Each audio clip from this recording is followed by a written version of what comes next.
Oh. And just when you thought it was safe, here comes Vandal Drummond to say, Mercenario Joe, no te quiere ni tu padre ni tu madre.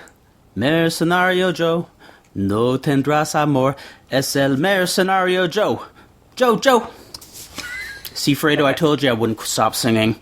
Horrible. That is the first Titanes in El Ring theme song that I ever attempted to sing when I was 11 years old. Really? Of course, I didn't know the lyrics. I was just mimicking what I thought it sounded like, and That's got to be kind of weird, you being a gringo watching Spanish television. oh yeah, all my friends wouldn't even watch wrestling from the Olympic in Spanish because they couldn't understand what was going on. And even at that age, I thought, what are you, retards or something? Yeah. I mean, it's wrestling, it's like... I always laugh when I see those people online and they're like, I don't understand lucha because it's in Spanish. I know. And it's like, but then they recap Japanese wrestling like they can. Exactly. And it's like, dude, how do you know Japanese? Yes! Yes! You don't know Japanese either. Well, here's another funny thing, and I'm always going to do my Titanes in the Ring soapboxes, and I think one of the reasons that, one of the many reasons I find it so fascinating is it was one Spanish show that if my friends came over, they would watch it.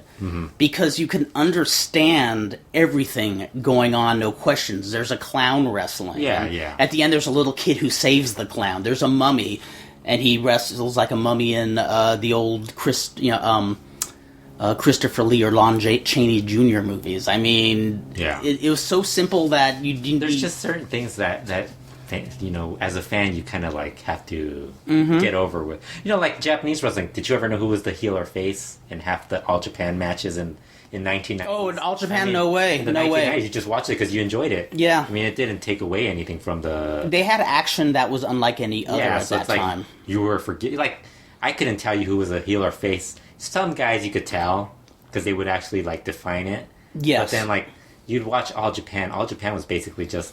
really good wrestling. It was really great wrestling, and especially tag team matches. I mean, nobody did tag matches, in my opinion. And trios, like even the trios matches. I remember I always thought Lucha should have added that more instead of doing all these like the 3-on-1. Let's all jump in. Yeah, 15 minutes of just three guys picking on the one guy. Then that guy gets out, the other guy comes back in, gets beaten down again. Yes, the other guy comes in.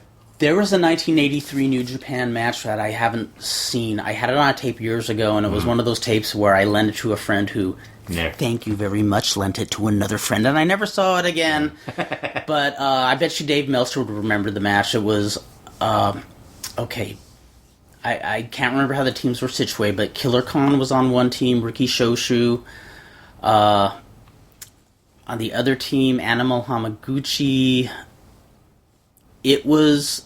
That's probably already available now. I bet you it's available. I'm going to have to start Googling. I'm amazed. I used to be able to remember all six men involved. Yeah. But the very first move started with one of the wrestlers being headlock suplex, and go for a pin, and it was almost a 3 count. And all the wrestlers on the other team storm in and are yelling at the referee saying that was a 3 count. And then it just went into... almost 15 minutes of, like, nothing but suplexes over and over. And finally, Animal Hamaguchi, for, like, the last 7 or 8 minutes of the match, was just getting suplexed, slammed, beaten down, and then they take apart the top rope of the ring and start... choking him with the rope. Yeah, and then at the end he's dragged out by his comrades. But the reason I start off with the Mercenario Joe theme song is Joe El Mercenario. September 21st was his birthday, so even though probably nobody who's into Titanes in El Ring listens to this, I want to say happy birthday, Joe El Mercenario. In 1973, you were one of my favorite heels. I'm pretty sure people who like Titanes listen to this. Then, if you do, email me at Liger, Lyger, @AOL.com, and... you'll hang out with them. And yeah, I'll hang out with you online, yes. You might even be shocked. I might drop by in Argentina one day with my sleeping bag. If Elena ever kicks me out, if she ever gets smart, she wises up and kicks me out. But Joe El Mercenario, who started wrestling as Freddy El Marinero, easily one of the best heels Titanes ever had, and had the greatest theme song ever. And also, closer to home, I think we should say that, I don't know when you're posting this, but today... Later today or Saturday. Today is the birthday of the greatest heel in the history of professional wrestling, Cavernario Galindo. Oh, really? So, looking up to the stars and saluting the most awesome heel and the wrestler who captured my imagination more than probably any other of all the wrestlers who I've only been able to see snippets and occasional matches of. Nobody captured my imagination like that cat, even more than El Santo he has.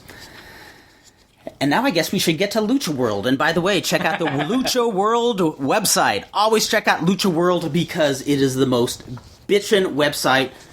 And buy our t-shirts too, please. I need to put that back up. Yeah, put the t-shirts back up. I keep forgetting. Put the I hate your father I hate the t-shirt. whole PayPal process. No, you don't. You love it. I hate it. Oh. The coding thing is the part I don't like. But like the receiving money is perfectly great. Oh yeah, that's that I don't mind. Well, So he's going to go through a lot of work to put those back up, ladies and gentlemen. So please buy the shirts. We should talk about the anniversary show. Yes. Like how many weeks late? 2 weeks later, we'll talk about. Which is my fault because Kurt is really bad at timing. I'm terrible at timing. I was so up to do a show just like 2 days after, but these last few weeks, you planned. We showed up. You decided you want to do a podcast before that because you basically have 2 days where you could do it like Thursday or Friday. Yes, and every other Thursday or Friday. Usually every other Thursday or Friday. And that Thursday, it happened to be that week that the anniversary was happening was your Thursday, which I said, wouldn't you rather wait till after the anniversary? But I didn't. Yes, and he didn't, so we talked about other stuff besides the anniversary, which was fine because we had a lot of LA wrestling to talk about with Sombra and all those guys showing Exactly.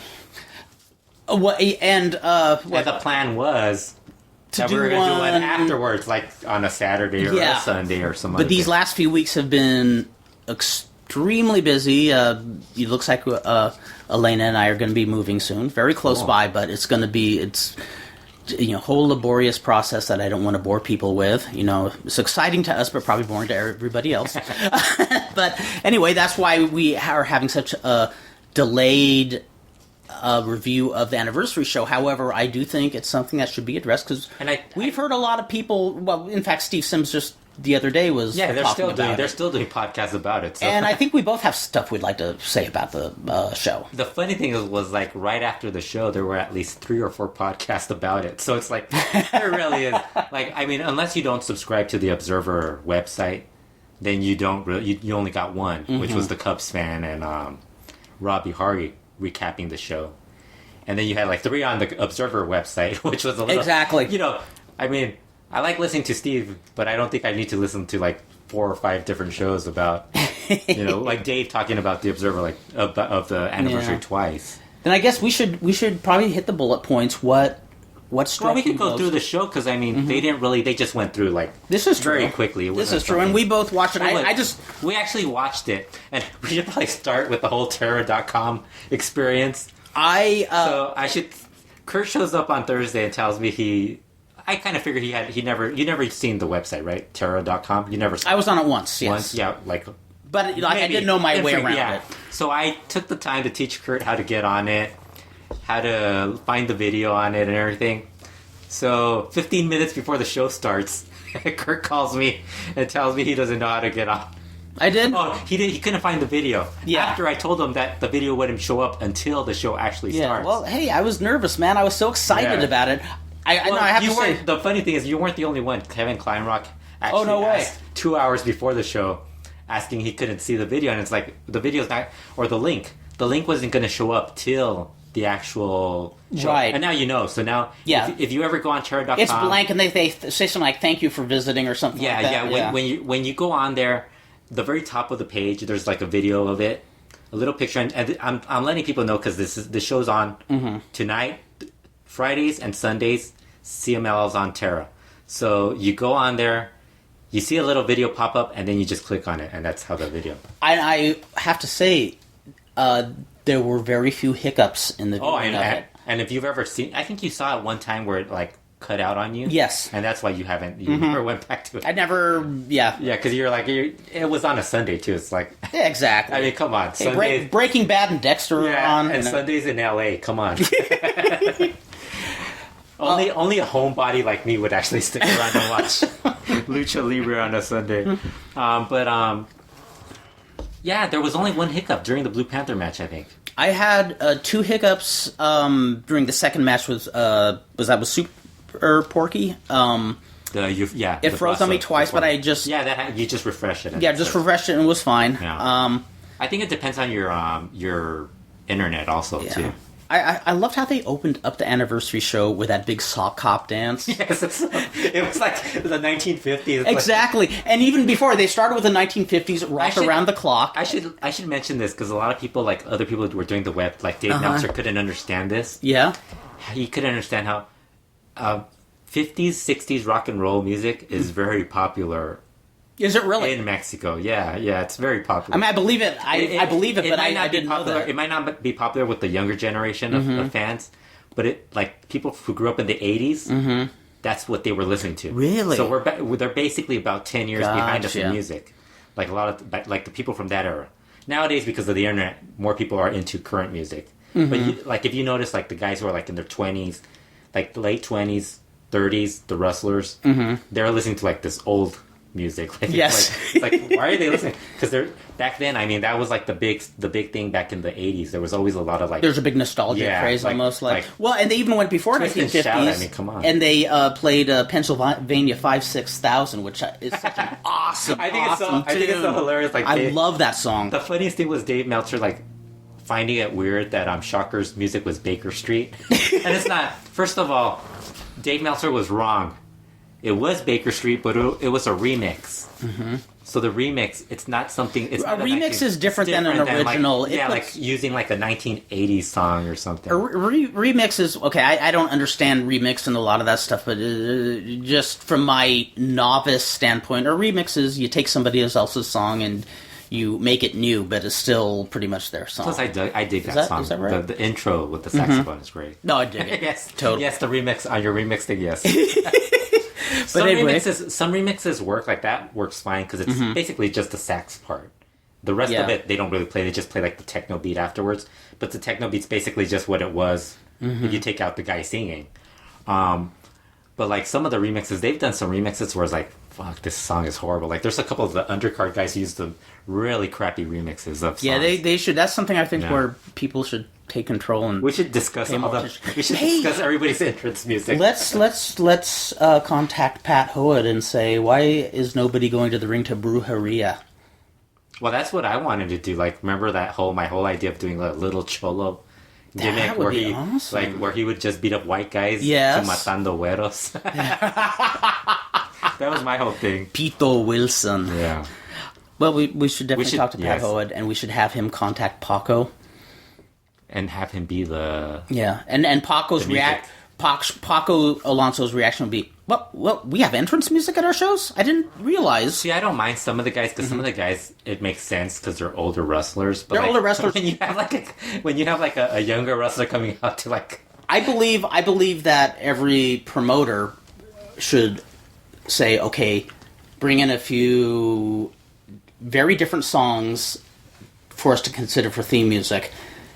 That way, there can be this variety, because you go to almost any indie show here in SoCal, and everybody's going to out some death metal tune, and it's like, gee, yeah, and that's why it's all the same song. That's why when Dave Meltzer was bringing that up, I was like, man, but he hasn't heard everybody's music, because at least in CMLL, everybody has a different song. Other than Rush really having a poor choice in music. Poor choice in music, especially when his name is Rush. He should be coming out to Rush, Rush, or like something more modern at least. Or he's coming out to like some song for Benoit, which is idiotic. Really, yeah, but the opening match was Mexico versus Japan, which I thought the first two falls weren't really that special, but the last fall was really good.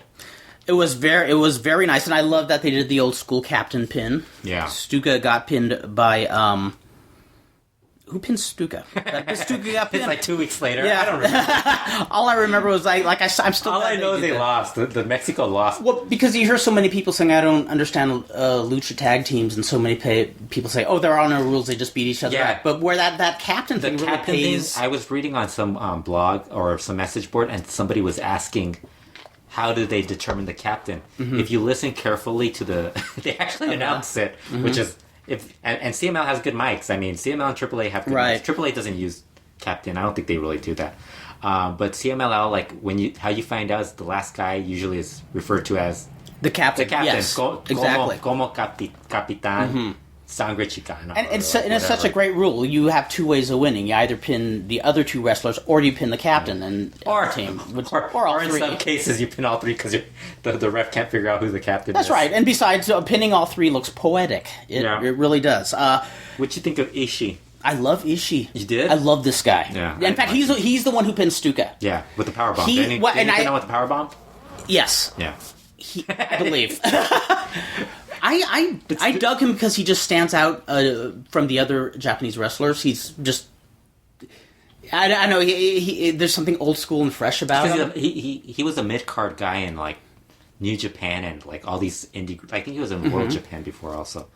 And he got really hot in the G1 tournament.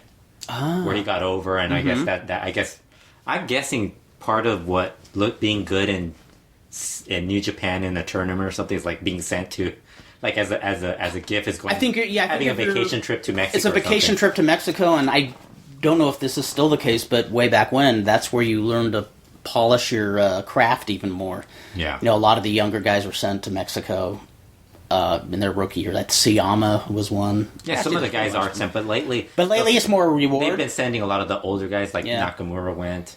Ishii, he's not a young guy. I really dug him though. Yeah, and it also helps because it also gives them like more experience with lucha guys. Oh yeah, because I think since they bring in so many luchadors, like if you notice, Sombra worked much better with the New Japan guys. Boy, did he ever! Than Mystico ever did. And it might be because they're actually sending these guys. It kind of bores you after a while that some of these guys can't do. Like who's that guy? I can't remember his name. Taichi, who's horrible. Can't stand that guy. Yeah, and you can tell whose heart is into it and who's not. And that was the first time I had seen. They also did the chop sequence with Stuka Jr. and him, which was I really enjoyed. And Stuka did do his dive that he did not do in Pico Rivera. I'm really down for that. I'm still down on Stuka. I still love him. I'm still down on Stuka.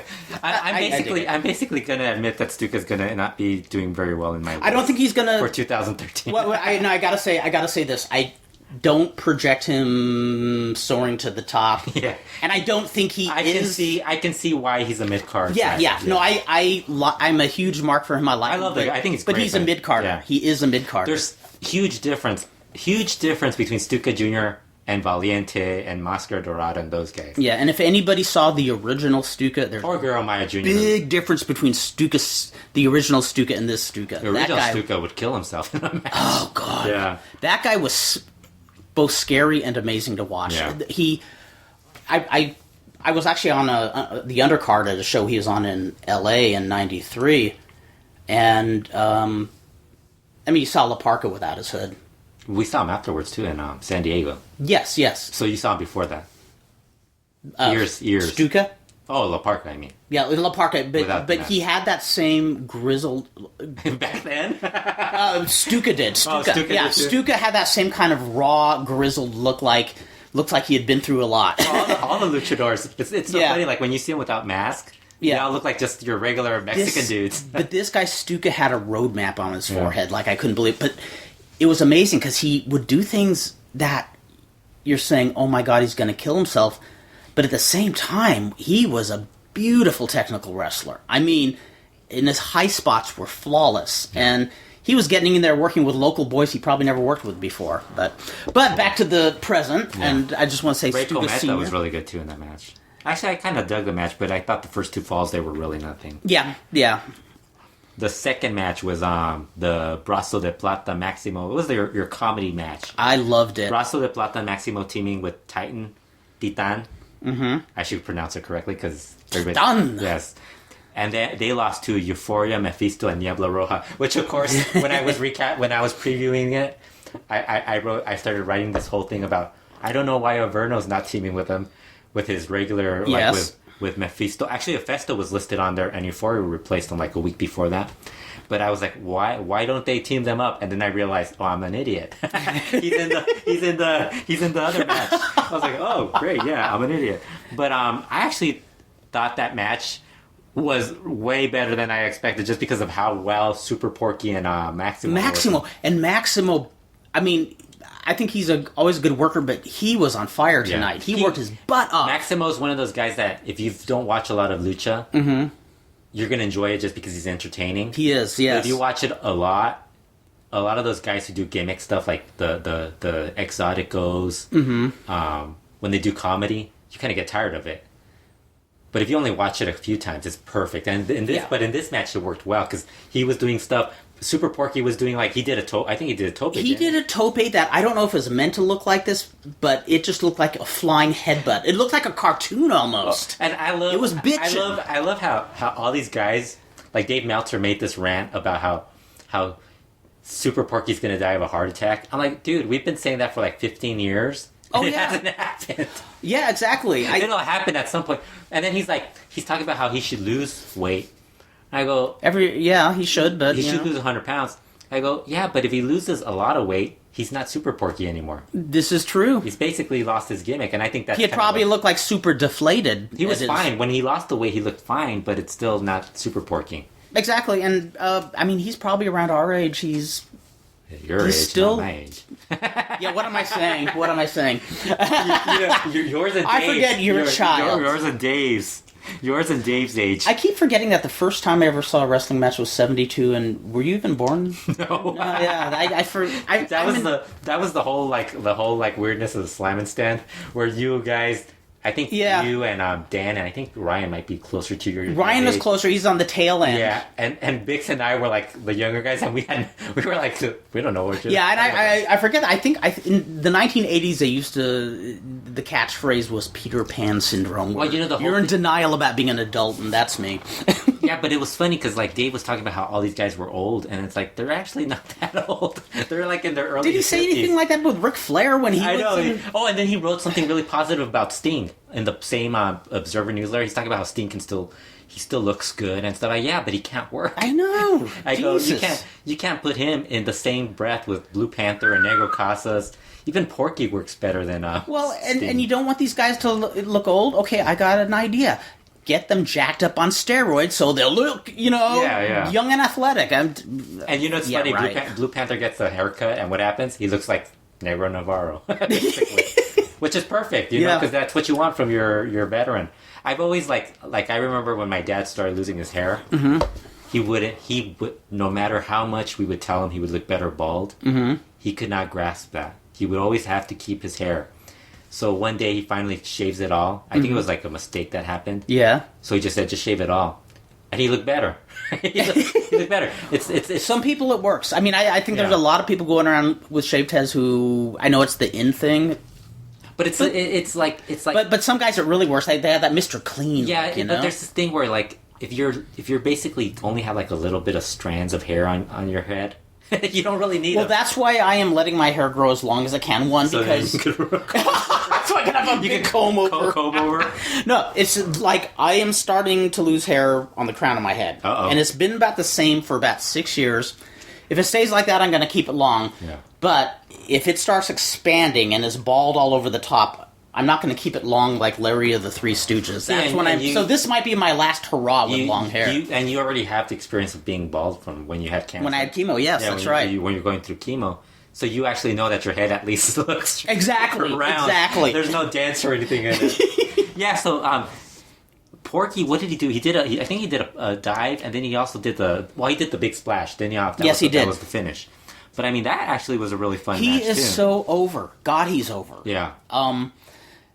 And He's I perfect. really like the role of him and Maximo being together as family. I love like how in that cage match, the only cage match I think I've liked in ages, how they work the family thing and they're trying to help each other out. That's cool. There's certain things that CMLL, like if they just paid attention to what happens at the show, they could actually book through. And but it's always like this weird thing where they always have to put Porky in a match where it's like Titan and Mascara Dorada and you're excited about it, and it's like, oh no, Porky, he's gonna slow it down because he's not gonna do a lot of stuff. It's like it's this whole like weird thing that they always have. But that match was perfect. I actually enjoyed it.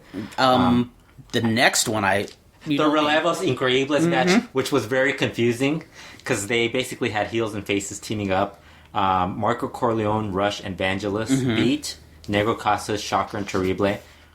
And I thought it was great because they basically focused on Negro Casas and Rush beating the crap out of each other. In fact, I thought that was the purpose of the match. Really. And I actually that's what it was supposed to be. I actually found it funny that people actually didn't like it. Like Dave Meltzer didn't think it was that good. And I was like, I loved it. I was like, how do you not love that match? That match was fucking great, you know. And then you had Marco Corleone and Vangelis pinning Shocker and Terrible. And I'm totally confused as to why this is going on. It was a confusing match. It was confusing. Yeah. But it was amazing. Like just the whole the vibe of the match. I just love the chemistry that Rush and Casas have together. Yeah. I mean, I just love the way the fans pop for it. Big time. I hate the fact was that 2 straight falls? I'm trying to remember. Yeah, I think it was. I wish they'd actually do that more often. I mean, I think it's and one thing I will say, I don't mind things being predictable in wrestling because it's always there's always been a formula. But the way it finished was also so great. Which added to it. But the whole, what you were saying about it was when Rush pinned Casas and he used the ropes, even though he's the technical. I think Casas did a foot stomp on him, didn't he? Yes, he did. And then, right afterwards, all of a sudden, it just went to the finish because he rolled him up or something near the ropes and grabbed the rope or something. But it's so funny how everybody wants Rush to turn heel. And it's like, I'm not sure. You don't really have to. I don't think, why not do a technical versus technical matchup? In fact, I'm trying to explain it to people, and you and I were talking about this on the last podcast.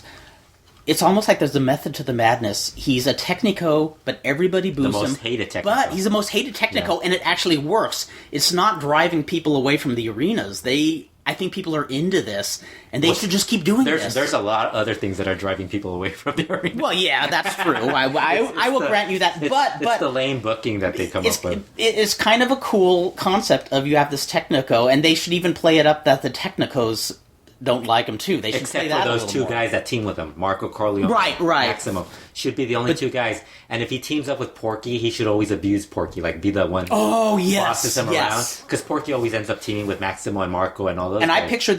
I picture that would get over so much just because of the whole respecting the veteran thing. Yeah, because. That's the thing, like when people start talking about, they gotta get rid of the old guys, and no, they don't get rid of the old guys. They serve a purpose. They serve a good purpose. That's the one difference between Mexican, the culture, and the American culture. Mexican culture always has a more revered, or more respect for the older wrestlers. And that's awesome. I remember I knew a wrestler years ago named Bobby Lane who wrestled here in L.A., actual name was Bobby Pico. His father wrestled as Bobby Pico. His mom was Anne Laverne, and his sister was Marie Laverne. In fact, Google her picture. She was absolutely stunning. Early 1970s. She was. Google this at night. Yeah, I got to meet her once. Very sweet gal. But when I knew her brother, the one thing there's several things that stuck out in the brief time I knew him. Just the respect he had for the older wrestlers, and I just thought, I wish more guys had that. I mean, the saddest I ever saw him was he was in a match where Freddie Blassie was the guest referee, and L.A., so Blassie was the babyface. Yeah. And, Blassie was having a hard time getting around, and when he and Blassie are arguing because he's the heel, he accidentally knocked Blassie over, and he just was inconsolable. Blassie was fine. Blassie says, no, things happen, but he was just almost in tears. Even back then, only so many of the wrestlers here in this country seemed to give a rat's ass about the veterans, and that's one of the things I love about Mexico. Yeah, I mean, there's so many guys who still wrestle that are in their 50s, 60s. Mil Mascaras is in his 70s. And here we always talk about, he's old, he should retire and stuff like that. You never hear that over there. Like, you'll hear, like, a couple of people mention, but they don't really complain about it. And my feeling, I've said this 100 times, if a wrestler's old and he's given so much to the sport, and he probably doesn't have that much money, I don't care if he sits in the corner and lets the other people do the work, which a lot of them don't do anyway, because I bet you if I showed you this Brasso de Plata match we talked about to somebody who had never seen Lucha, they'd say, hey, that chubby guy can really go. Yeah, they'd be impressed. He's still working. Or they book him to eat ham on their show. Yeah. Remember that? Super porky. Yeah, I thought that match was really good. Then the Averno versus Blue Panther match, which was for the hair, and I loved it. It was I loved every match. So I'm just going to say it anyways, over and over again. It was a great traditional style match. Yeah, very old school. And that was another one where Dave Meltzer talked about how Blue Panther was old and slow. And I was like, he's working a slow style. And I go, dude did 4 dives in the match, and he's calling him old and slow. I think he did the 3 tope spot. That spot with the tope spot. Dave, you're a wonderful guy, but I'm so pissed at you right now. I've never written anything negative to somebody on Twitter, and he was like the first person that I wrote. I go, you're nuts. Blue Panther's awesome. He's awesome. Yeah. He's great. I think my dislike for Dave Meltzer grew while reading his recap. He should never watch Lucha again, basically. I don't think he should watch. I have to sit down and have a talk with him. Yeah. I know that sounds very, very condescending, but I love Dave Meltzer, but when I read that comment about Panther, I'd say, what the fuck It's just amazing because there's so much of the older guys. Like, you have so many wrestling fans who are finally getting to Lucha. Mm-hmm. And what they're actually enjoying is, like, the older style. They're enjoying Black Terry, Negro Navarro, Solar, Blue Panther, Atlantis. Oh, those shows of those classic holds are like clinics. Those are beautiful. They can, and then they'll still enjoy some of the, like, Sombra. You can always enjoy those guys. I mean... I gotta say, I think some people are... The people who say Blue Panther is old... He's 53 years old. He's not that old. Yeah, but here's it's what... pro wrestling. I honestly don't think they're watching the wrestling. I think they're doing something really ignorant, and all they're doing is... His face looks like the face of a engineering teacher. Yeah, like a math teacher. And it goes oddly with... And he looked like that 10 years ago. But, yeah, you look like... right? He looked like that 10 years ago. He did. But here's the thing. Remember in the... the veterans match a few weeks ago that we saw? He put on the Blue Panther mask. Do you think anybody would have noticed, that guy's old? No, they would have been like, that guy still goes. Yeah. And he went well in this match. I'm pretty sure if you took off L.A. Park's mask and Dr. Wagner, people forget that these guys are in their 40s, 50s. Yes! It's like, but, they're awesome. But then when they see him without the mask, he looks old now. I'm pretty sure they've aged a bit, but... They're not going to look like they're not going to look like Sombra or like whoever the young guy is, like Bobby Zavala, who's exactly a good-looking dude. Like, they're not going to look like a good-looking young kid or anything. Yeah, I mean... Old. They're Jesus. Yeah, but I kind of got a kick out of that, like people like writing to Dave and telling him, that guy looks really old, and he looked like my grandpa. I'm like, dude, your grandpa doesn't look like that. Your grandpa can't move like that. Grandpa can't move like that. And I was just amazed that Dave was bringing up I'm guessing he probably wasn't paying as much attention to it.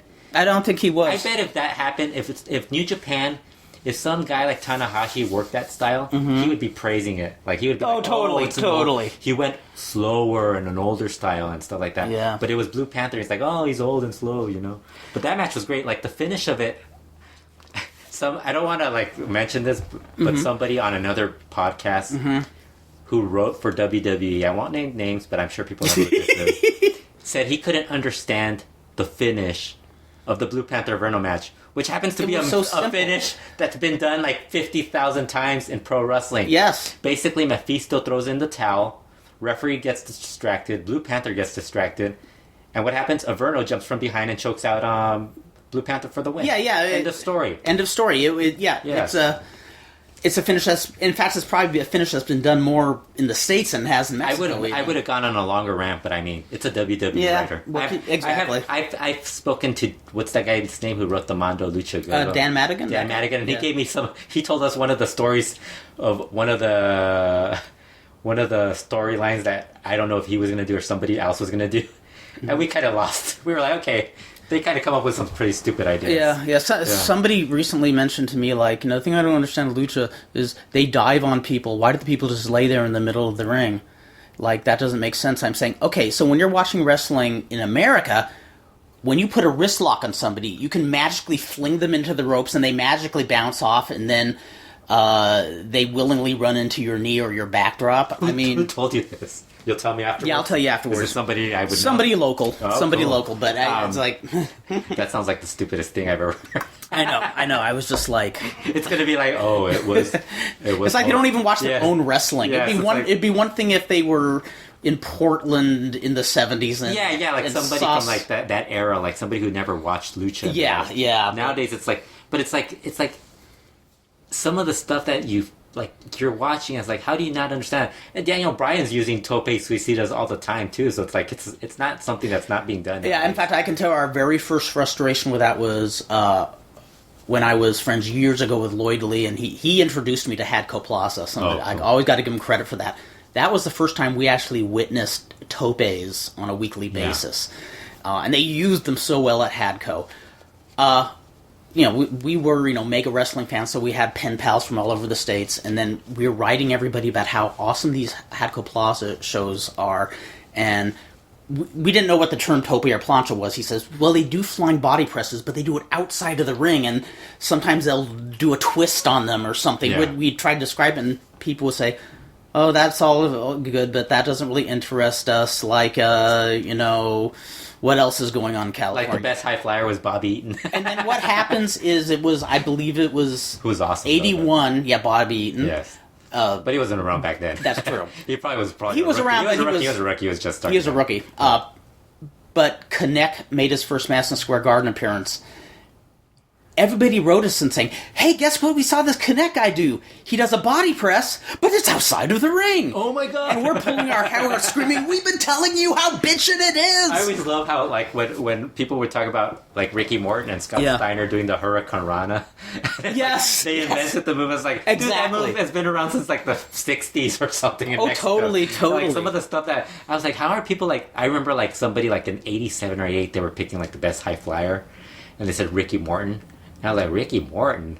Oh, dear. I go, he's good and all. I mean, I'm a huge Ricky Morton fan. Same here. But like, you're talking best flyer? Best high flyer. I mean, there were, like, guys in Mexico, like, you had, like, Lismark and... Super Astro and guys like that who were doing a lot better stuff back then. I mean, Juarez had Eddie Guerrero doing more stuff. Hijo de Santos doing, like, guys and stuff like that. So, that was an awesome match. Averno went over. Yeah. I loved the... just the classic holds at the top. You know what I dug is that Averno building up to that match was he never did a submission move during any of their confrontations. Oh, I didn't notice that. He never did a submission move. What would happen is he would always get caught in like a million different submission holds by Blue Panther, and like the only thing Averno would do, and he's really good at this, is like selling with his face, his facial expressions, sold every single move, and he did that in this match.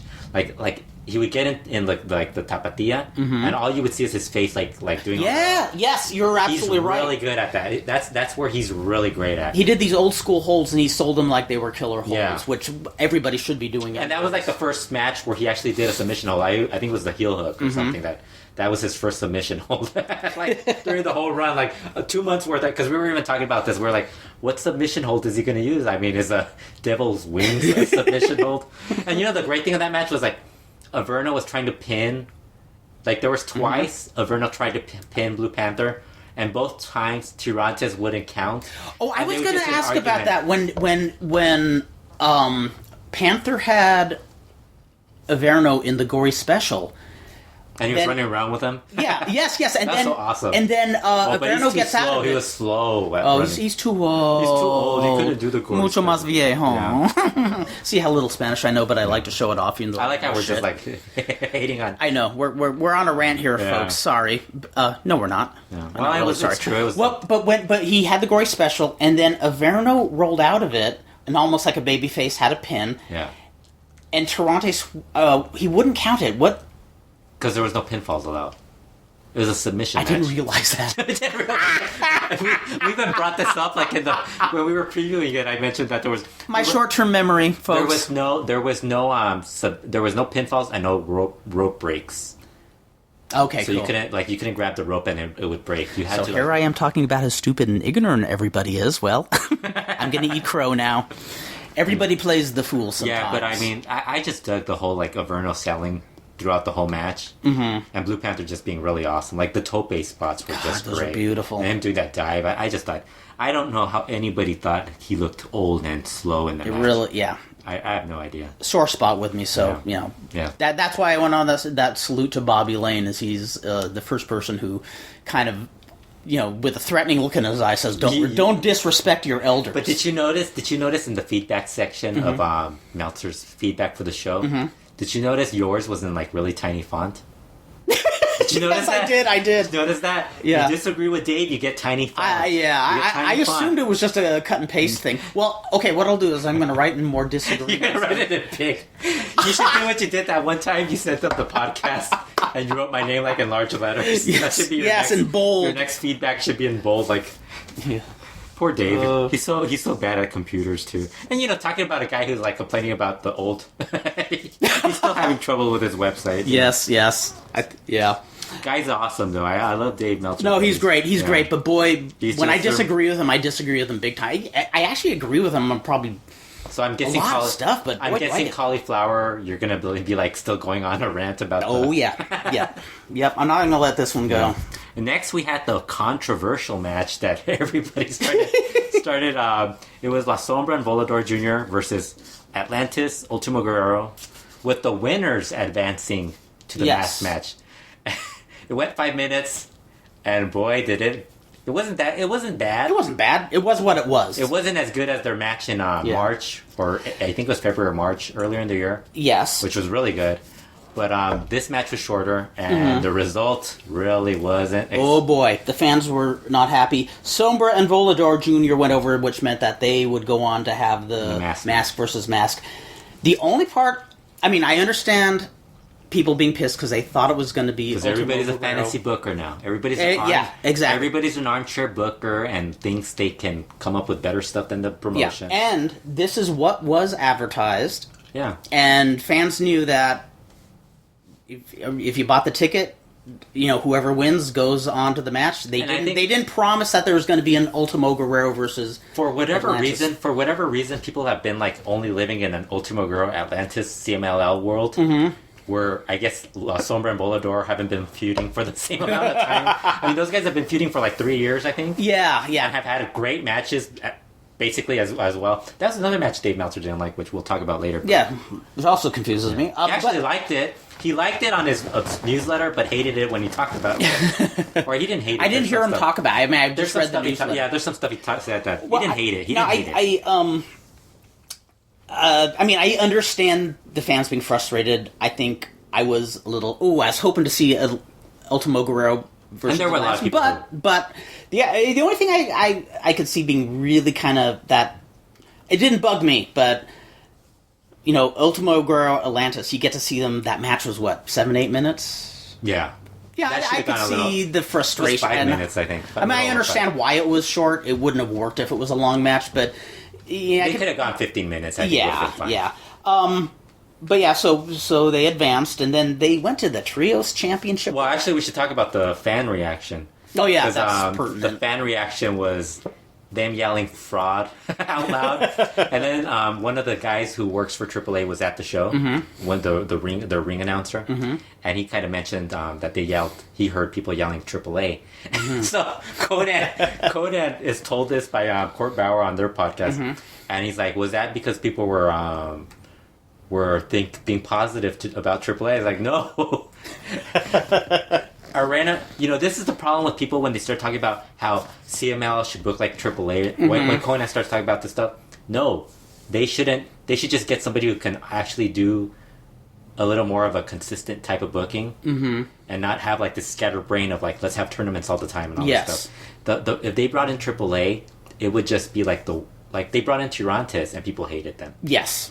And, so when they chant AAA, it's almost like... negative. It's negative. It's like shouting fraud. Yeah, it's like fraud. Yeah. It's AAA. Because how many times did AAA do... AAA, like people like in AAA were talking about how... And it's like, yeah, but, AAA's done this a lot. Well, because I... They've done stuff where they've had cage matches where, like, it's a 10-man elimination cage, and, like, the final 2 guys are in there, and then some other random dude or the referee end up being the guys who get their haircuts. Right. Which is really weird, makes no sense. Absolutely. So, Yeah, that's where they were getting the Am I remembering correctly, because I was kind of half listening to the Brian Alvarez Dr. Lucha podcast, was Steve Sims saying... Was he saying that their chants to AAA were positive AAA chants? No, Steve was saying they were negative. Okay, cool. Yeah, Steve. Brian was the one that was confused. He thought it was because they were like an ECW chant. Like ECW. Like ECW. You always get an ECW chant. Yeah. Because it was so positive. It was like they hated what was going on in the ring, so they would chant ECW because ECW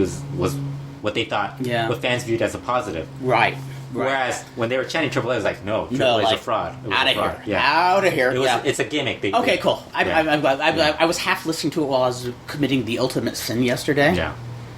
You know what the ultimate sin is? What's the ultimate sin? I was working. Oh, my goodness. Yes.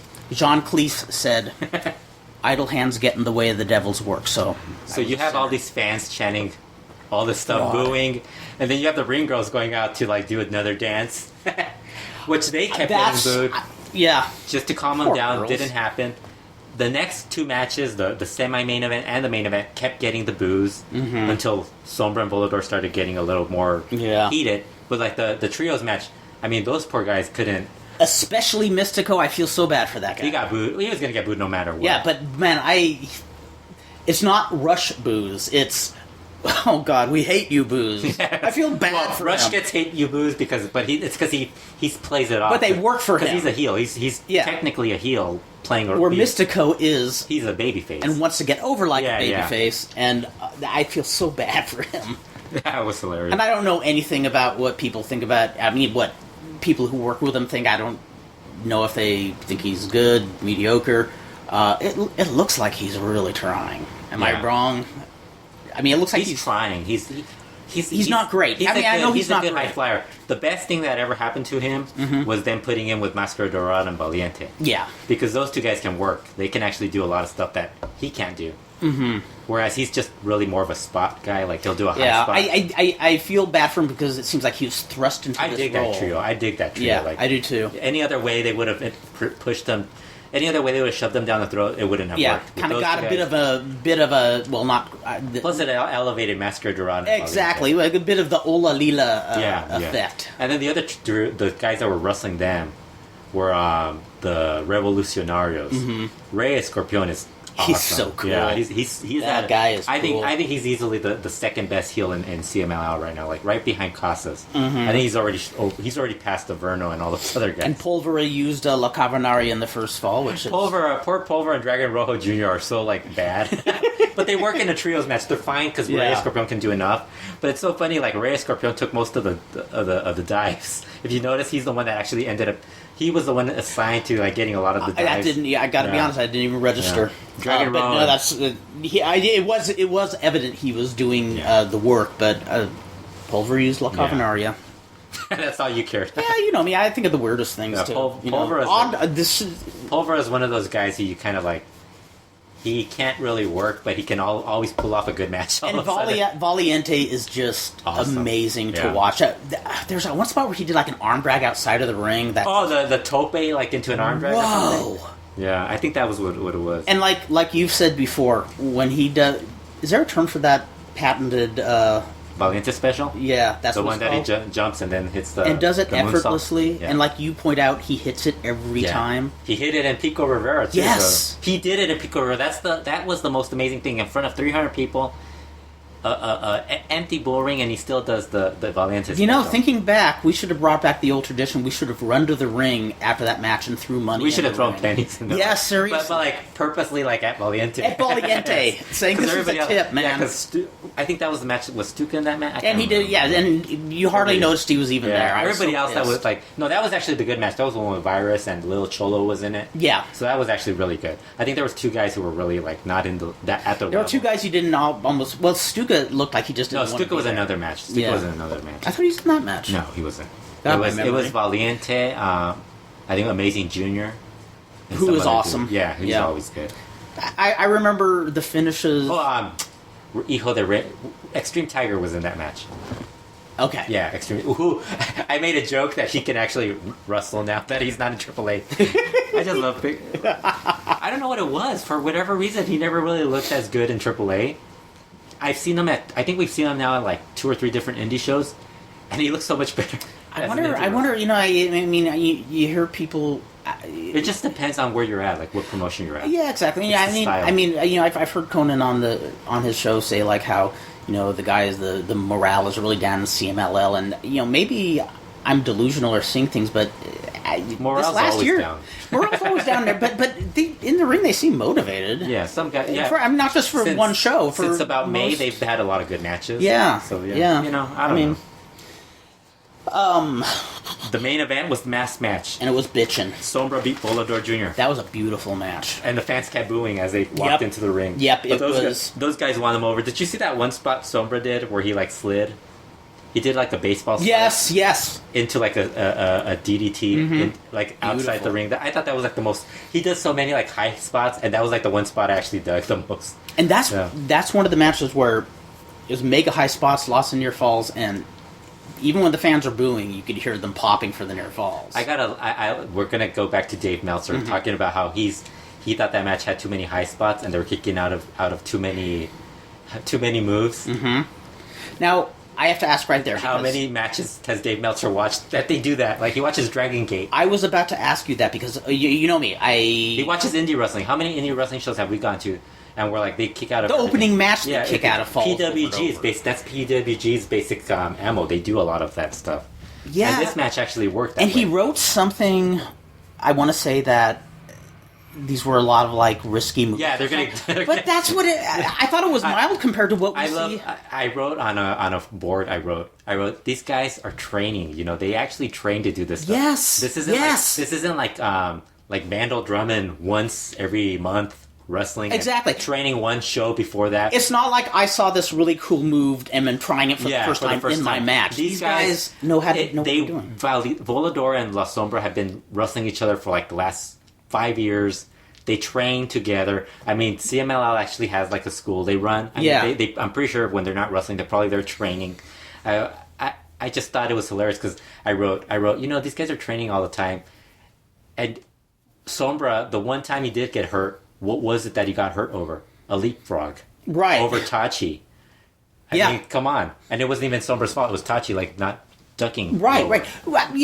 And, okay, you know me. The only New Japan I've watched is when somebody like Sombra or, Rush goes there. I'll watch that. I should watch more just so I could compare and contrast. I've seen some indie stuff, and when I hear about ROH I hear about these guys retiring before they're 30 because they're too banged up.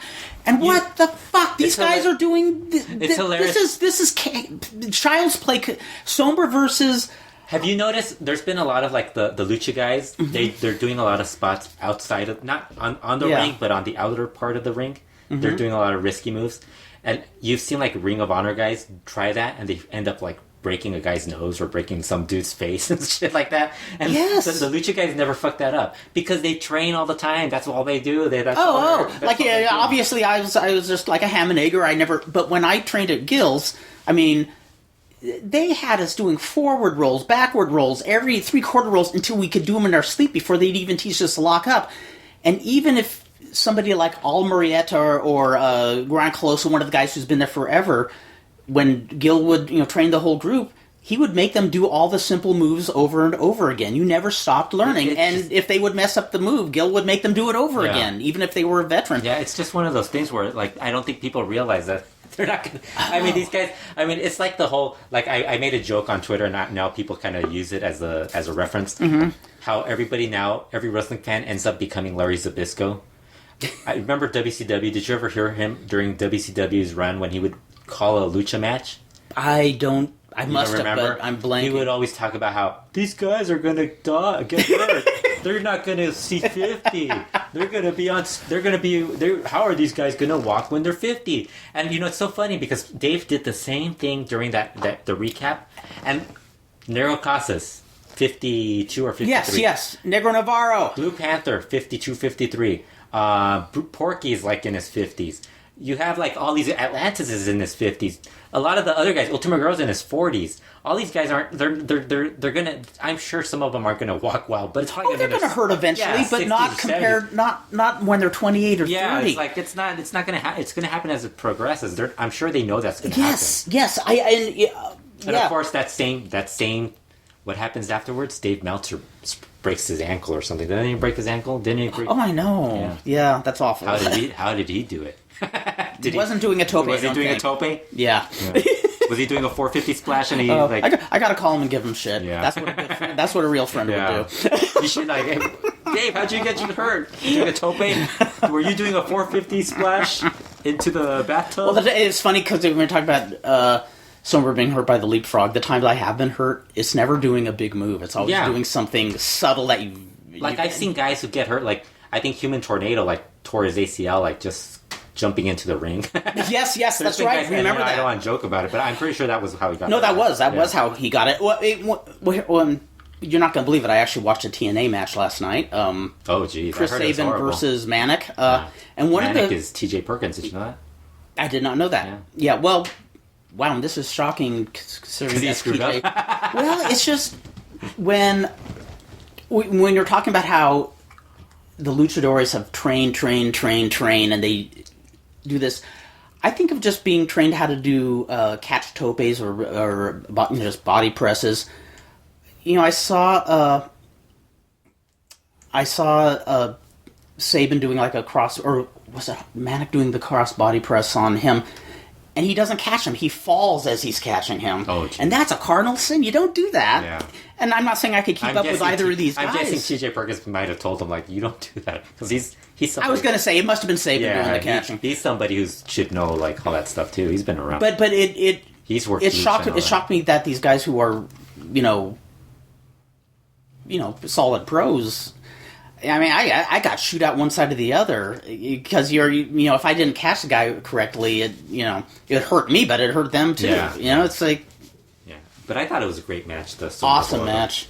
Really, I mean, I know the fans were disappointed, but they enjoyed it though. I don't think Ultimo Guerrero and Atlantis would have pulled off a match as good as that. No, not probably would have had a lot more heat. Yeah, and they actually won the crowd over afterwards. It was so funny because I don't understand. I don't understand how why people are making a big deal about Sombra being the one that gets booed. Mm-hmm. I mean, where have people been the last 10 years? Mm-hmm. CMLL boos, the fans boo all the baby faces. Oh, there's a whole Ruda there. It's like a cool thing to do. I don't understand why people are but it kind of tells that's what it leads to, people not really keeping up with lucha. Yes, because they're not really paying attention to any of that stuff. Now let me ask you. There were a lot of people chanting fraud, and then after the show was over and everything. I guess there was still some discontent. How do you see will it affect attendance? Yeah, I mean, what doesn't matter.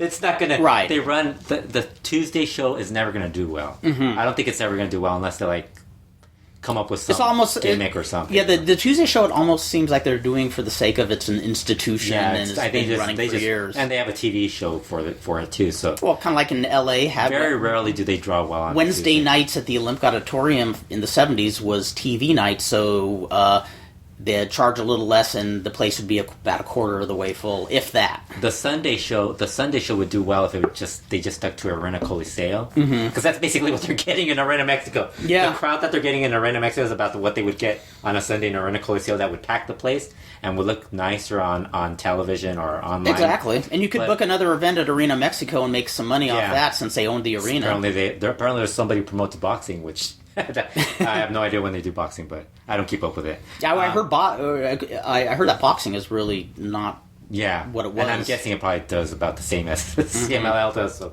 maybe that. I guess soccer is always king. Huh? But Fridays, I think Fridays always vary. Mm-hmm. But it's in order for it to change, it would have to, like I said, it'd have to be they'd have to, like I said, there's nobody in CMLL that's like this. They haven't created a star that's become that transcendent star that's going to be drawing in the crowd. Yeah. Because, I mean, everybody's already been there for, a long time. Yeah, because, my thought is the fraud chance would, they'd be pissed at the moment, but my hunch was over the long And they're still going to show up for the big shows anyways. Yeah. I think that's all they care about. It's like when they do Atlantis versus Ultimo Guerrero. People are still going to show up. Yeah, they're going to show up. Yeah, they're still going to show up. If they just do Atlantis versus Ultimo Guerrero, people will show up. Yeah, I would say they're being incredibly stupid, even on their booking standards, if they did another, let's have a tag match to determine which We're getting wrestlers. A phone call. Who is it? We're getting a phone call. We can't come to the phone right now. We're doing a podcast. It's Konnan. Oh, No, it's Dave Meltzer. Okay. Oh my God, it's Steve Sims. It's Steve Sims. He wants Oh to. He wants insider information from us. He wants to learn about Holt Street Wrestling. No, I think Steve wants insider information on all my mascot friends and CMLL. Since I friended every single mascot in CMLL. Yeah, but I don't think it's gonna do anything. It's gonna be about the same. It always ends up they get a big crowd for their big show, and then all of a sudden it just falls. It is what it is. Yeah, it ends up just going back to normal. Yeah. So while this was going on, the big at the same time there were rumors that Volador Jr. was thinking of leaving. Mm-hmm. That was the big rumor. The other rumors that were going around was that there was another rumor. What was the other rumor? Well, that he was seeing, I don't know, seeing somebody. Paco Alonso, maybe. I don't know. No, I heard that. I love when you come up with a rumor. I have no idea what you're talking about. Well, that. What was the other one? That he just really he needed the payday big. Oh yeah. Yeah. That was more of a. That wasn't so much a rumor. That was just like connecting the dots. Oh, okay. Yeah, that was more of connect the dots. He just got married. Mm-hmm. And then his dad was going through the whole you know what in fact I was going to ask, because that was one of the things I heard his dad was sick or something. No, and he needed money for a knee operation. Yeah, a leg operation or something. Yeah, that's enough motivation for me. Yeah, I'd drop it. Yeah, so he started selling. Cool. He started selling a lot of his like masks and stuff gear. No way. Well, I mean, I'm sure he has a lot. That's cool. Don't feel bad. I'm sure he probably asked. Well, you're newly married and your dad needs an operation. Yeah. And there's not exactly insurance plans for wrestlers, so I always feel kind of bad for them. Actually, in Mexico there is. They have insurance for. Do they really? I think they do. I don't know why. I don't know why. I'm guessing they only pay a certain amount. I just remember that. Maybe he needs to help him while he's out, not being able to work, pay the bills and stuff like that. Exactly. Yeah. But the rumor was that he was like shopping himself to get to work somewhere else, and I think those places would be. Well, I mean, Meltzer mentioned it was that he talked to Japan, but it wouldn't be New Japan, which wouldn't make sense because he could have. I'm sure if New Japan wanted him, they could just ask him to send us for whatever amount of time.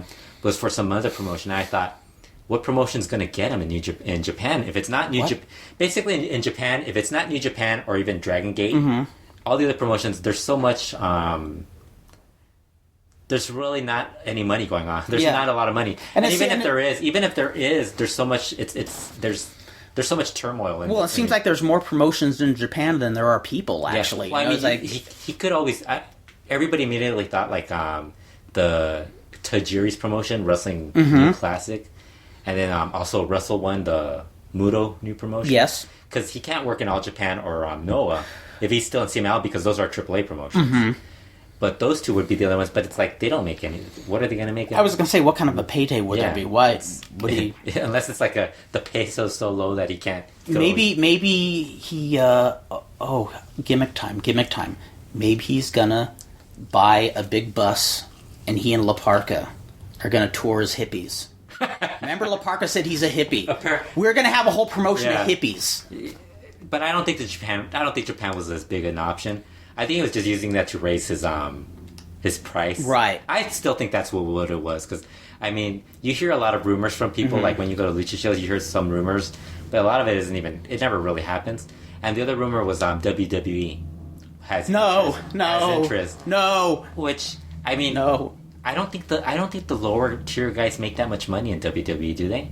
I don't think so, no. Because, I mean... I've heard they don't. I'm guessing it's like a minimum... Besides, they'd fuck it up anyways. No, and then, like, the cost of living in the U.S. would be, like...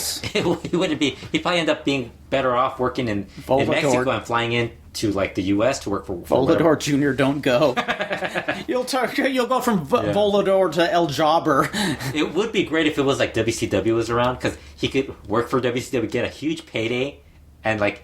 At least with WCW, they would forget about him. Yeah, he'd get squashed, but he'd have a bank account. Then he could like spend like 5 months in Mexico without exactly. Not worry about it. He could buy a house with. Yeah. That was the great thing about WCW. That's why you never. The only guys who complain about WCW are really like the English-speaking dudes. You never hear La Parka or like Dandy or any of those guys complain about WCW. They never complain about it. Wow, so they were totally content. Because they were making a ton of money. They didn't complain about it. You never hear about it. You only hear about Well, and look, it didn't hurt La Parca. La Parca went back to Mexico. He's every bit as big as ever. Yeah, he's still a main event guy. But it's like it always cracks me up because people are like, oh, I bet he's just. You never hear about Super Kalo complaining about getting paid, and he's not even around anymore. I think he lives in Chicago or something now.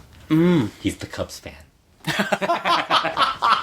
We should start that rumor. Yes. Super Kalo. We'll cut this out of the podcast and start the rumor. Super Kalo is the Cubs fan. Well, actually, I don't know where he lives. He might be back. He lives with the Cubs fan. Yes. He's his son. Yeah, but anyways, that whole thing. I don't really. I think the only place I could see him going is AAA. Yeah, that's really the only place I could see him going. When they actually have a Luchador Sorpresa spot. Do you picture him probably staying with them? I think he's staying in CMLL. Yeah, that's I'd be shocked.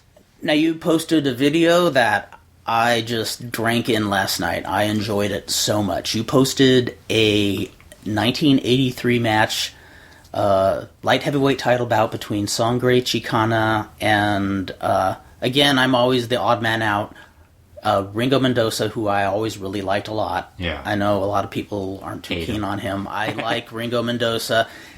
And I think there's more people who are starting to like those guys as they see more of their older stuff. Because I mean, when you're watching the guy, like I said, when you're watching somebody who's a little older, you have this whole like thing in your mind that it's like, oh, this guy sucks, or this guy's old, and you can't get past that. So yeah, I mean, look at Sangre Chicana. There's another guy. Yeah, exactly. Sangre Chicana. He looks really bad now. I mean, because he's old. I know exactly. But I mean, like if you watch them in the '80s, that dude looked cool. Oh my god! Him and Piotr Morgan were like the coolest looking dudes. Like I agree totally. Yeah. I thoroughly agree. Now I always loved what blew me away. I always loved like his when they would like announce him because his full announcement was he's the amo del escándalo. The love king of scandal? The king of scandal. And then they would go, Andres Richardson, his name. And then they go, Sangre Chicana. He is one of the few guys who they would emphasize his birth name. Yeah. In every match. I remember that since 1989. Him and El Dandy. Because I remember always saying El Dandy, Roberto Gutierrez Frias El Dandy. Yes. That was another guy. And Daniel Lopez El Satánico was another one. And Andres Richardson, that is such a cool name. Yeah, you never hear them say like Gennaro Vasquez or something is Blue Panther's name. I can't remember his last name. Yep. But his first name is Blue Panther Gennaro. works. Yeah, Blue Panther. And Ringo Mendoza, his debut was like in 1968. I mean, he is from the old... I think they'll do the name thing with Volador Jr. too. That'd be cool. Because his name's Ramon Ibarra. That's a cool name. So Ramon Ibarra. I think if it has a nice musical ring to it... I know. Did he look like Rey Mysterio, like an older Rey Mysterio for whatever? He did, yeah. Well, one thing. Getting back to that, we never. I like how we go all over the place. Yeah, we're all over the place here. It's freeform jazz, baby. Chicana, oh God! As soon as even before the match started, I just seen the fans chanting Chicana's name. Yeah. There's something about that old school. I love how the Rudo especially when they know he's going to be in a technical match, because, old school, whenever they had a title match, the Rudos would more often wrestle a technical style instead of their typical... See, and even going back to the 80s, the heels were always more cheered in Arena Mexico. It was... Yes. It's like something that's really weird to, like, a lot of people for whatever reason. And when you've grown up watching it, it's... Like, yeah. And when they'd have those title matches or apuestas matches, you would see fans before and after the matches crowding the ring like this is like a huge deal. You know who's actually like with that whole video thing, everybody finding video, who's actually raised their like raised their stock in people's eyes? Manuel Mochocota. I believe it. I dug that guy way back when. That dude is awesome. I saw him after his peak, and I still thought he was good. Really? I even actually saw him on a live show. I think by the mid-'90s, he was already kind of like losing it. He was losing it, but he still had a spark in him. I remember seeing him on a show, not in Compton, somewhere in that area. There was a show he was on in like 94, I want to say. Mm-hmm. And his work was getting panned a lot by people. Yeah. And yeah, he wasn't what he was, but... boy, he still got great heat. I mean, I think there's like a big difference when you go to a lucha show live. Mm-hmm. You're right. Compared to watching it on TV, because I think when you're watching it on TV, you're sitting Sometimes you don't want to watch it, so you kind of... Oh, in fact, I remember even Physico said that when we used to make our Tijuana trips all the time. He says, I like watching it on TV, but he says it's a whole different thing when you see it live, watching it live. When you see it live, there's a lot of guys who you kind of like thought were shitty or weren't very good, but then you're there live and you see how much better they are. Right. There's something different about just being there live. There's just a huge difference. And I mean, Physico and I, we had been to, like I said, lots of American matches, but there's a difference. We go to American match live, it doesn't, that's for like me, I it said doesn't about have the same impact. Extreme Tiger. I saw him live, he looks way better in person, and that's probably why, like, in AAA, I just thought he was always, like, maybe it was the editing, where they just edited out possibly, all his good stuff. The cameraman hates him. Yeah, they hated him so much, and they had to show him, like, missing a dive, missing a leg drop by like 2 feet and hitting like the floor. He winked at my wife, so I'm going to bury him. Yeah, but yeah, I just love the first fall of the Sangre Chicana and Ringo match. I love that they did this multiple arm drag spat that just kind of got them out of the ring, and they just had this quick heated encounter where it looked like they were going to tear into each other, but they didn't. It was a title match. And I forgot how much I love those little flying headbutts and the little monkey flip high spot that Ringo Mendoza does. Yeah, the monkey flip spot. Won the first fall with his patented hold, which I didn't realize was his invention, called La Ringuina. I'd seen him do it a jillion times, but I didn't know that was his pet. You just figured, he stole it from somebody.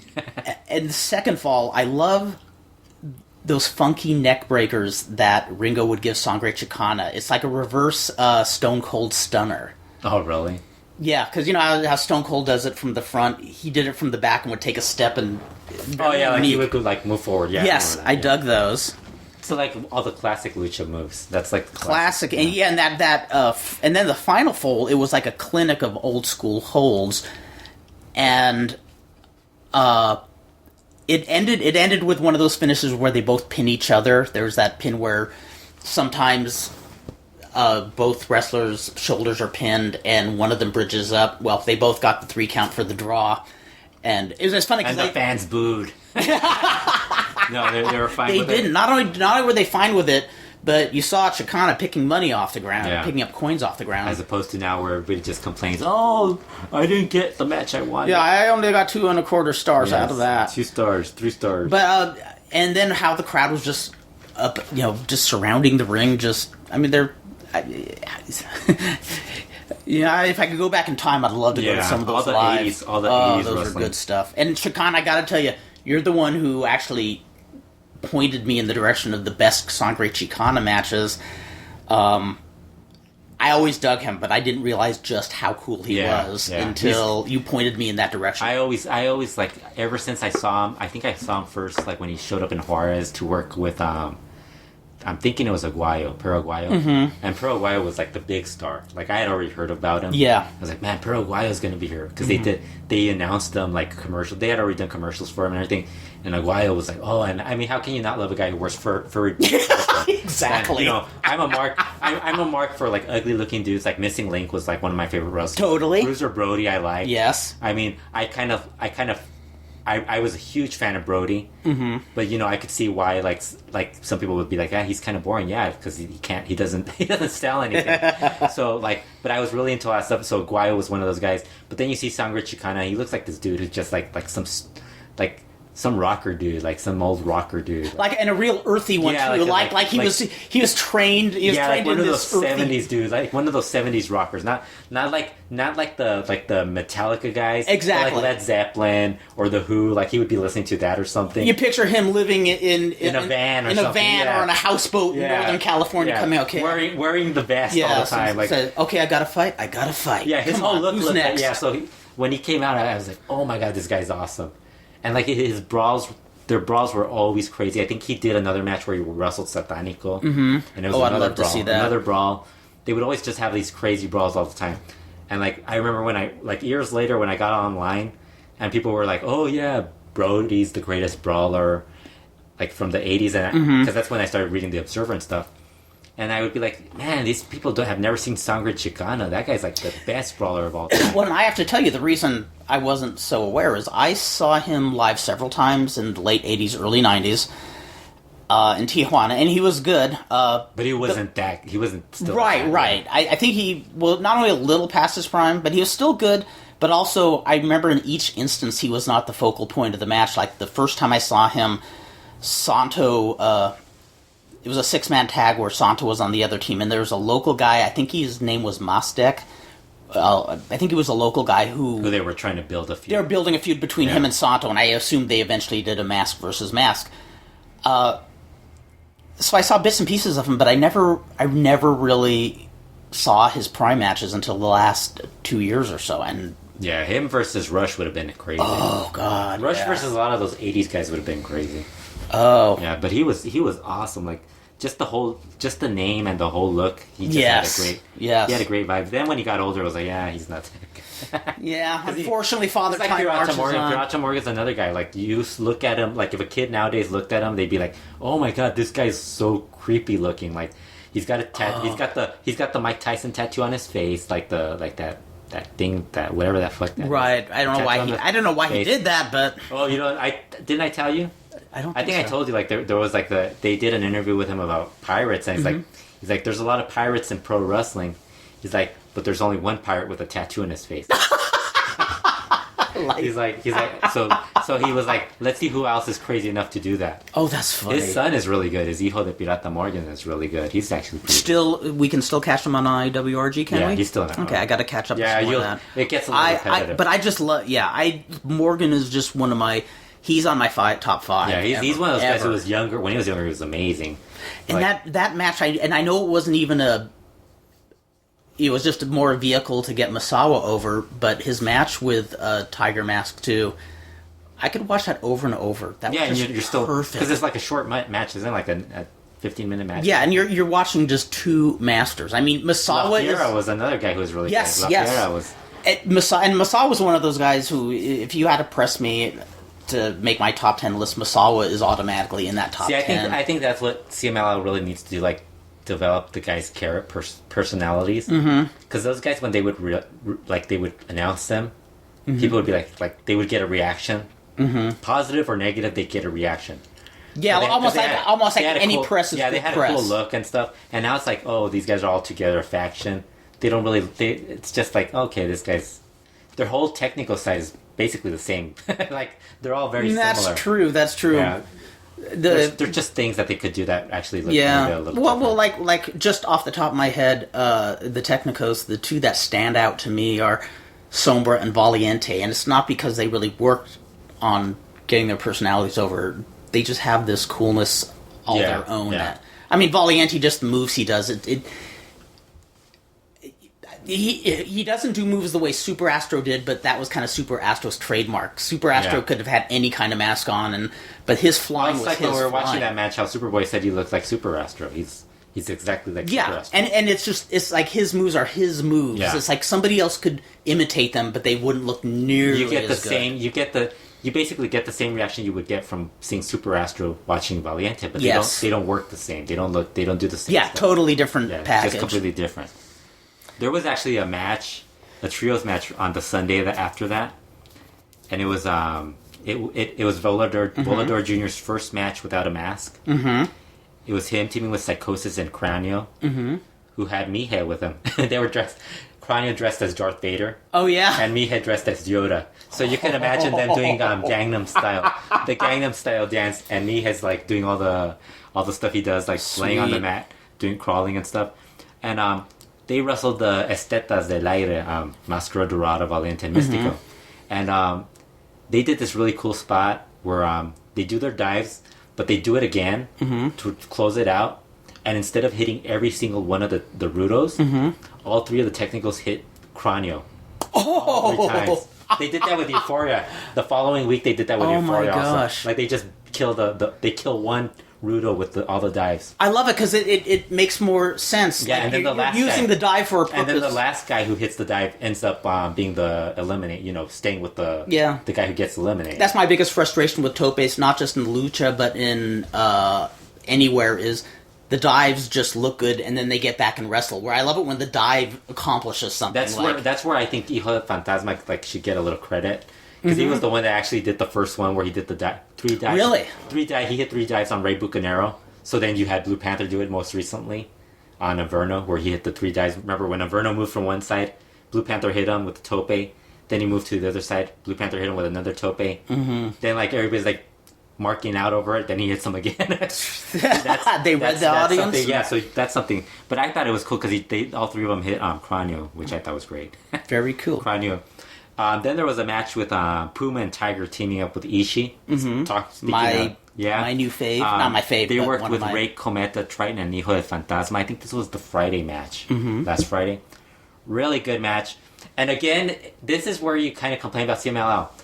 They come up with a tag team tournament, and they don't have Puma and Tiger being like one of the featured tag teams. Right. Those guys as a tag team are really good. Wow. Like that's where you kind of wonder, why don't they have a tag team division? They have Puma and Tiger, who are like I think those guys, if they put them with Felino full time or with Negro Casas, they would be awesome. Like working with us, like Mysticos. That would be sweet. That would be pretty awesome. That was actually another good match. I guess we should talk about the AAA announced lineup for Heroes Immortales. AAA always comes toward the tail end of our stuff. I guess I should try to watch it a little more just to. But I'll just say it. I'm an unapologetic CMLL fan. The problem is that there's so many CMLL shows that there's so much more to talk about, and there's always when there's more problems in a promotion, there's more to talk about the promotion. True. When it's a promotion that's perfectly, nothing's really going on, and they're just running their shows, there's not as much to talk about. Right. But I mean, AAA's been great. They've improved their mid card. I'll give them that. They've been really but they're running their. Actually, I didn't even post the main event for the Heroes Immortales. The main event is Psycho Clown challenging for the AAA Mega title versus Tejano Jr. Psycho Clown has been a trios wrestler all this time. That's kind of underwhelming. It'd be cool for a main event of a lesser show, but you know, I mean, I think what they're trying to do is trying to build up some of their guys and try to phase out La Park having to deal with LA Park and Dr. Wagner Jr. The headaches in Lucha Libre. Yes, and really, I gotta laugh when Konnan was doing a podcast and he was talking about. I think we might have talked about this, how he was saying how CMLL doesn't create new stars and AAA does, and I was laughing because I thought, well, AAA kind of hasn't really created a new star. Not really, have they? A lot of their created stars are already guys who Peña had already right. La Parca, Cibernetico. Those are guys who are already those established. Those are the guys getting pushed, and then everybody else are guys who have already been around. Tejano Jr. is a CMLL created guy. Yes, Paraguayo was a big star in AAA and CMLL already. Wagner, same. They really haven't created a star over the last 6-7 years. If you compare what they've created and CMLL's created, they haven't. Yeah, well, and while CMLL is not at the zenith, I mean, Rush and Somber are two guys who are really standing out. Volador Jr. is another one. Yes, exactly. So so that's why they have Psycho Clown in their main event. I almost think, correct me if I'm wrong, but I almost think it would make more sense to just, if they wanted to use that particular worker in a singles feud, repackage him as something else. It's not like they haven't done that before. That's the other thing. You have 3 clowns, when they all have the same gimmick, it really doesn't make a difference, because people are going to think, oh, was that Monster or Murder? Main event, right? Exactly. It'd be like the Rock and Roll Express is coming. Okay, every main event's going to be Robert Gibson versus Ric Flair. What I would do, honestly, what I would do if they think he could actually become a main event guy. I mean, how hard is it to find a third clown in the future? Yes. So what I would do, this should be the title match, fine. But if, let's say they want to continue building this guy up, build it up to a mask versus title match, something like that, and for some other match. Actually, they should have done the title match on a regular show. Hey, in the third then clown, build it to a mask versus title. This guy drops his mask. Yeah. Re-gimmick him. And that's how you repackage the guy. Use some. I mean, a third clown is a new third clown is totally acceptable. Yeah. I mean, well, Killer Clown. You can't say exactly. Actually, I think that's copyrighted. Contrast. Happy Clown. Happy Clown. I like Happy Clown. That's what I'd look at. Grumpy Clown or something. It's not that difficult. And if you really think this guy can be a main eventer, I mean, you should have done the title match, let's say in early September or whenever they had the other match. These guys had kept Consejo versus Psycho Circus has been going on since last year. They could have done like something where they could have done a mask versus title. And then like Heroes and Mortales should have been the mask versus title match. In fact, that's something I haven't, I'm just as guilty as not paying attention to. The whole Consejo thing, how has that gotten over in general? Really, Tejano Jr. is basically... He is. He is basically a Consejo now. Okay. You still have the Consejo. I was even thinking about this because I've been writing down my list from last year, and I'm thinking these guys haven't really done much in 2013, like other than Tejano Jr. Like everybody else is really kind of like phased out. Like Toscano, what is he? He's now with that Los Mireyes. Mascarena 2000 is now teaming with Silver King as El Consejo, but it's really not it's not as big as it was originally going to be. And Tejano's basically a main event star on his own, really. Which I thought was perfect. I think that was the best thing they could have done for him. Get him away from that, let him become a star, still have him be like with Konnan and all those guys, but let him be on his own. He's a great worker. He's the guy you want him to represent your promotion. Yeah, and the other thing is the Copa Antonio Peña, which is a bunch of four-way matches. Now I'm extremely biased here because one of the matches has a surprise luchador, so there might actually be it could be an American guy, like an Impact guy, or it could be somebody jumping. Well, or it could be I'm biased here because I've always hated three-way dances for ways. I won't say I've seen some that I thought were very good and I enjoy them, but I just hate the concept. I don't know. Yeah, I'm an old man. I just like I don't mind it, like if it's just that, but then like you have this other match. You have a AAA tag team title match. That's a four-way match with Crazy Boy and Joe Leader. I think they're the champs. I like how I can't remember. Angelico teaming with Jack Evans. Then you have Pentagon Jr. teaming with Ultimo Gladiador, and Aerostar teaming with Drago. Aerostar, the Mr. Milk Carton, is finally working on a big show.